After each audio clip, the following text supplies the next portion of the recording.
Gizi baik adalah landasan kesejahteraan dan kualitas manusia. Sebelum lahir dan sepanjang masa pertumbuhan, gizi yang baik akan memungkinkan otak dan organ tubuh lainnya berfungsi maksimal dan sistem kekebalan tubuh menjadi lebih kuat. Ibu bergizi baik akan melahirkan anak-anak yang gizinya baik sehingga mereka bisa belajar dengan lebih efektif. Bagi orang dewasa, gizi baik akan membantu mereka bekerja dengan lebih produktif sehingga bisa mendapatkan upah yang lebih optimal. Pada usia dini, gizi baik akan menunjang sistem metabolisme tubuh manusia menjadi lebih siap menangkal penyakit kronis yang berhubungan dengan perubahan pola makan dan aktivitas fisik seperti diabetes, jantung, dan juga stroke. Namun kenyataannya, menurut Global Nutrition Report yang diluncurkan dalam The Second International Conference on Nutrition atau Konferensi Gizi Internasional kedua di Roma, Italia, November 2014 lalu, hampir setiap negara mempunyai masalah gizi. Global Nutrition Report atau Laporan Gizi Dunia dikembangkan dalam rangka menjalankan mandat Nutrition for Growth atau N4G, menyajikan gambaran malnutrition termasuk dampak jangka panjangnya. Indonesia sebagai salah satu negara yang menandatangani N4G, mengutus Deputi Bidang Sumber Daya Manusia dan Kebudayaan Bappenas, Nina Sarjunani, sebagai salah satu tim pengarah dari stakeholder group, dan Profesor Endang L. Ahadi sebagai anggota Global Independent Expert Group yang beranggotakan 18 orang dalam konferensi tersebut.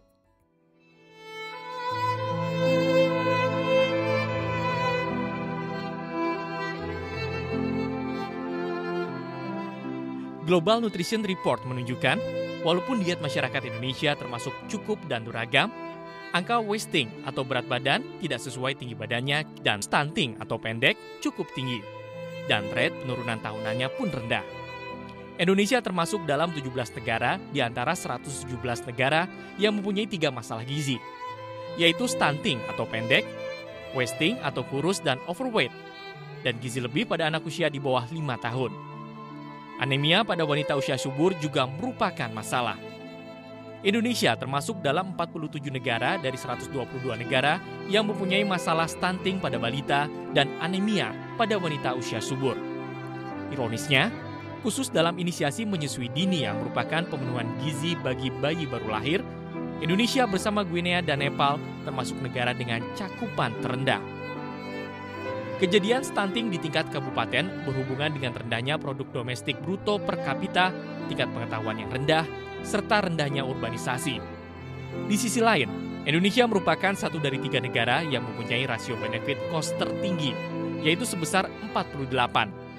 Artinya, setiap $1 yang diinvestasikan untuk menurunkan stunting akan memberikan manfaat 48 kalinya sebesar $48. 2 persoalan gizi masyarakat yang sudah bisa kita selesaikan adalah persoalan kekurangan vitamin A dan kekurangan yodium. Namun, masih ada 2 persoalan besar yang kita hadapi dalam hal gizi, yakni adalah stunting dan obes pada balita. Investasi perbaikan gizi di Indonesia diarahkan untuk meningkatkan kualitas sumber daya manusia Indonesia dan meningkatkan daya saing bangsa. Inilah yang kita yakini sehingga kita melakukan investasi di bidang gizi. Banyak hal yang sebenarnya sudah kita lakukan.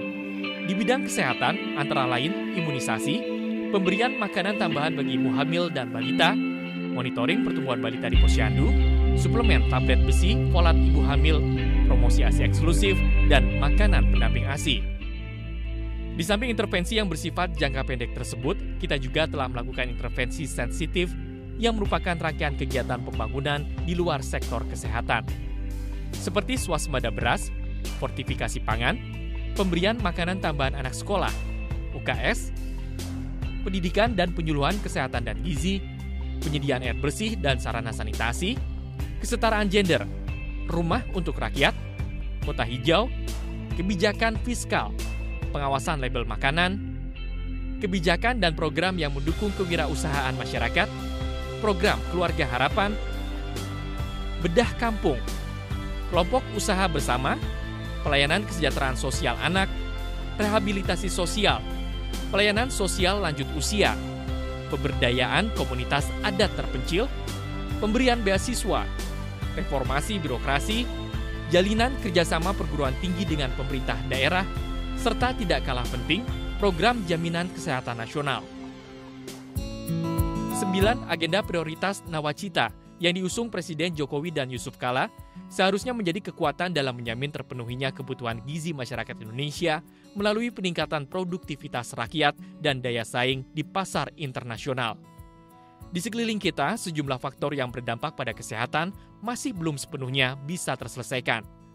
Seperti pemukiman padat dan kumuh, transportasi di kota sampai ke daerah perbatasan terpencil dan kepulauan, sanitasi lingkungan, air bersih, lapangan pekerjaan, eksploitasi sumber daya alam, ketersediaan pangan sampai di tingkat keluarga, gencarnya iklan produk susu formula dan rokok, perilaku tidak sehat masyarakat seperti merokok, seks bebas, dan pola makan di keluarga.